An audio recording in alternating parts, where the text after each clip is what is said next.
ओम शांति। आज 19 तारीख है, सद्गुरुवार है। तो आज सारा दिन मैं एवर हेल्दी और वेल्दी आत्मा हूँ इस स्वमान का अभ्यास करेंगे।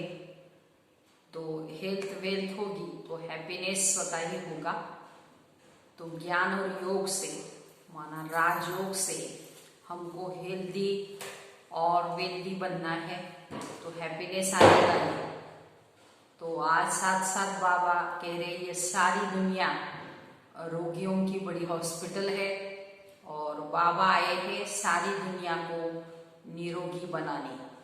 माना देवताएं हमेशा निरोगी रहते हैं और सतयुग में हर एक को हेल्थ वेल्थ हैप्पीनेस रहता है। तो आज विकारों के कारण सारी दुनिया रोगी बनी हुई है, तो बाबा ही आकर इन विकारों से छुड़ाए, हमको हेल्थ वेल्थ और हैप्पीनेस देते हैं। तो आज का महावाक्य है, बाबा कहते मीठे बच्चे ये सारी दुनिया रोगियों की बड़ी हॉस्पिटल है। तो बाबा आए हैं सारी दुनिया को निरोगी बनाने। प्रश्न है कौन सी स्मृति रहे तो कभी भी मुरझाइश व दुख की लहर नहीं आ सकती। उत्तर है अब इस पुरानी दुनिया पुराने शरीर को छोड़ घर जाएंगे, फिर नई दुनिया में पुनर्जन्म लेंगे। तो हम अभी राजयोग सीख रहे हैं राजाई में जाने के लिए। तो बाबा हम बच्चों के लिए रूहानी राजस्थान स्थापन कर रहे हैं। यही स्मृति रहे तो दुख की लहर नहीं आ सकती। तो ऐसे कहते कभी भी दुख में न आए या दुख की लहर न आए या मुरझाइश न आए, इसके लिए ये स्मृति रहनी चाहिए कि अब हमको राजयोग सीखकर राजाई में माना नई दुनिया में जाना है। तो हम बच्चों के लिए बाबा रूहानी राजस्थान स्थापन कर रहे हैं। अगर ये स्मृति बार बार रहे तो बाबा कहते आपको दुख की लहर कभी नहीं आएगी। गीत है तुम ही हो माता पिता तुम ही हो। ओम शांति। गीत कोई तुम बच्चों के लिए नहीं है, नए नए को समझाने के लिए। ऐसे भी नहीं कि यहाँ सब समझदार ही है, नहीं, बेसमझ को समझदार बनाया जाता है।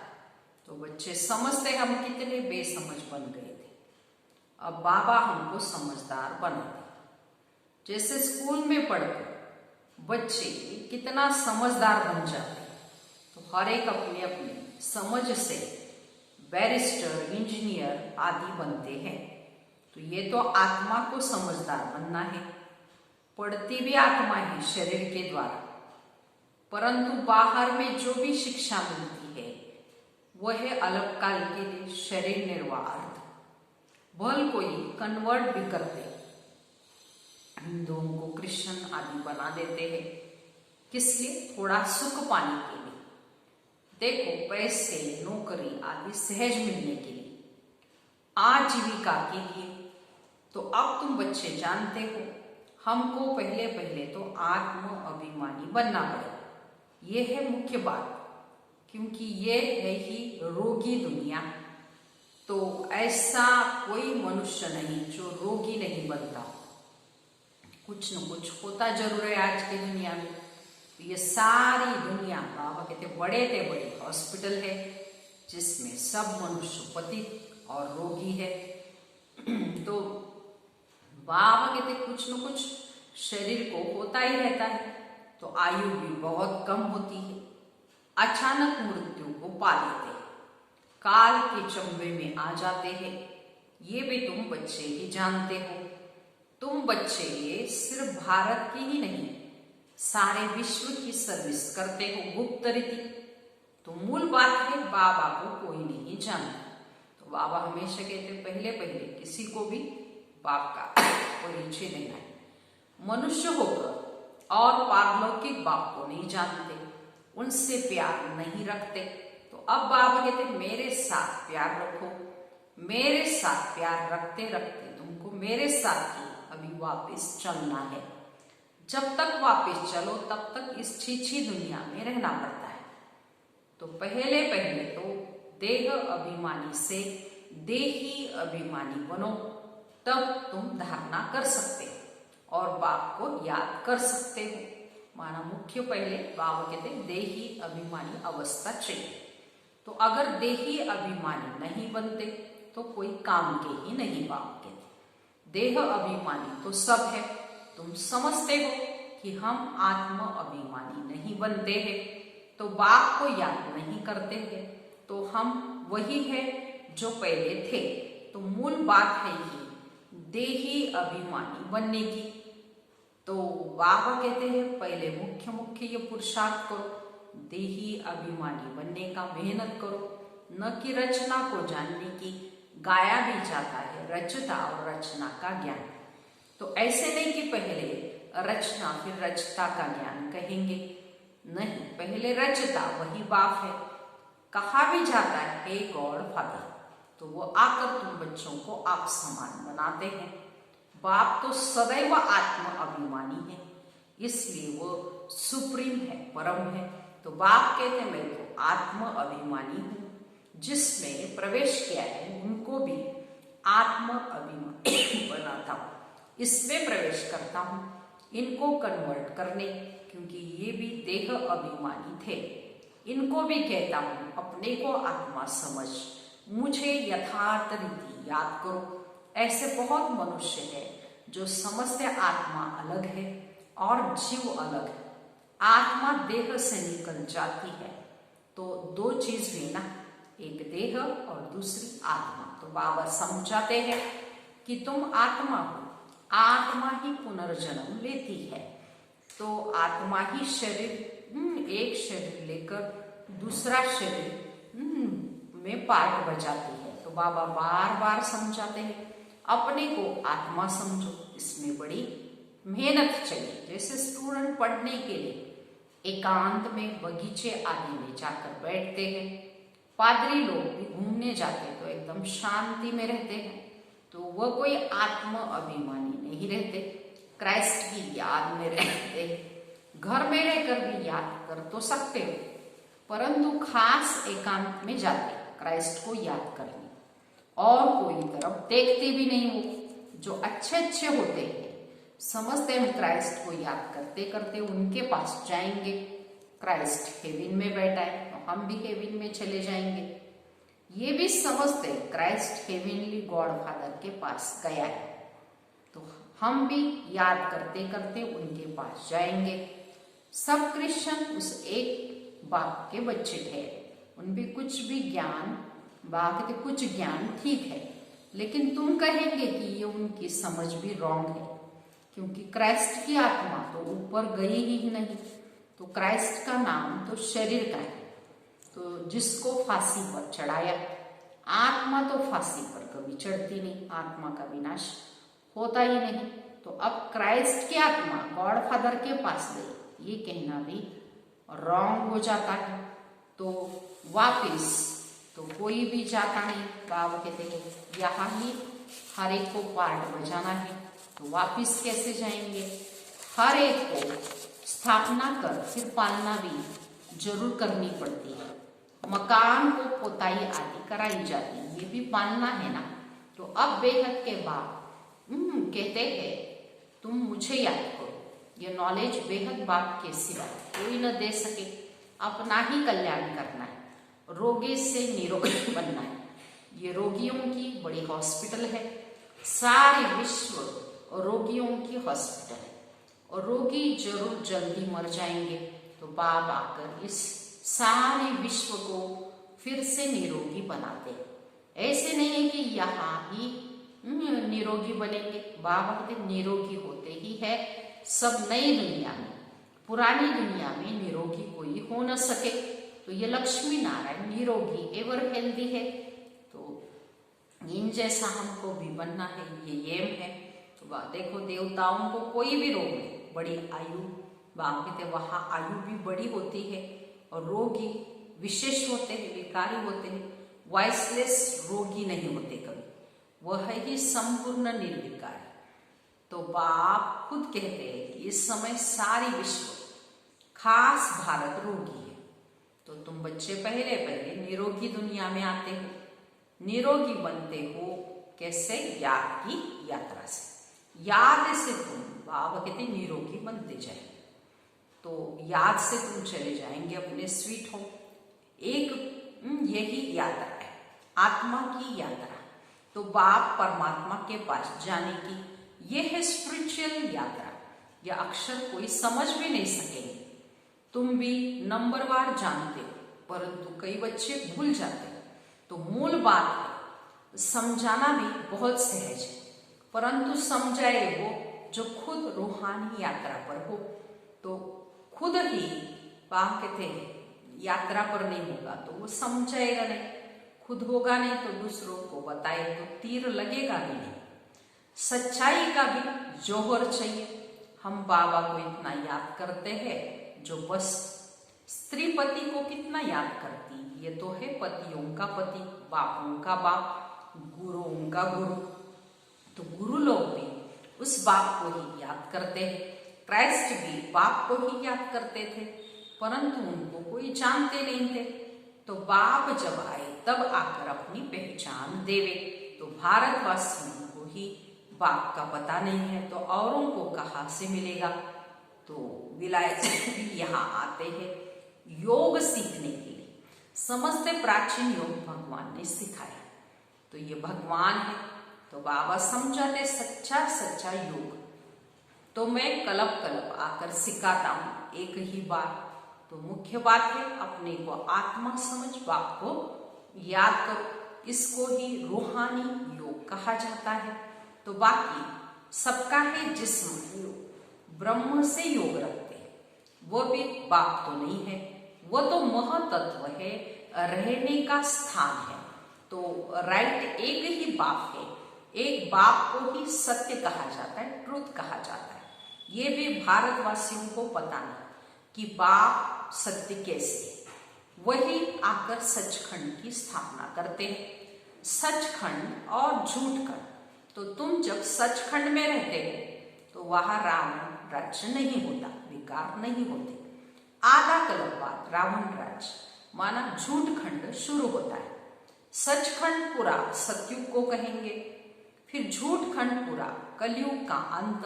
तो अब तुम संगम पर बैठे हो, न इधर हो न उधर हो, तो तुम ट्रैवल कर रहे हो। आत्मा ट्रैवल कर रही, शरीर नहीं, माना यात्रा आत्मा की है। तो बाप आकर के यात्रा कराना हमको सिखाते हैं, यहां से वहां जाना है, तुमको ये सिखाते हैं।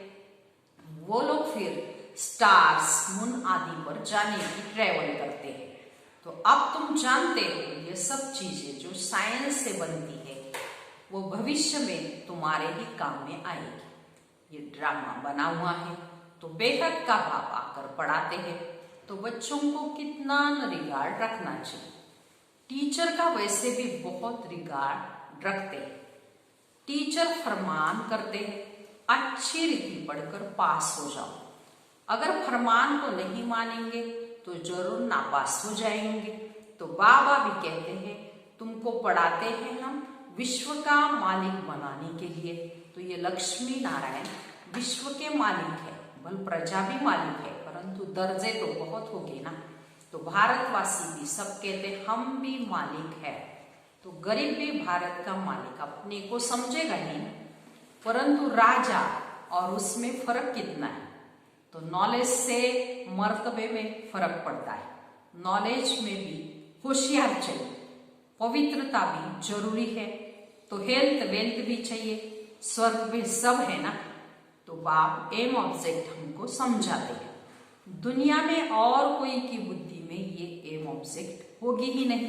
तो तुम फट से कहेंगे हम ये बनते हैं, हम सारे विश्व के बाप के मालिक बनते, सारे विश्व में हमारी राजधानी होगी।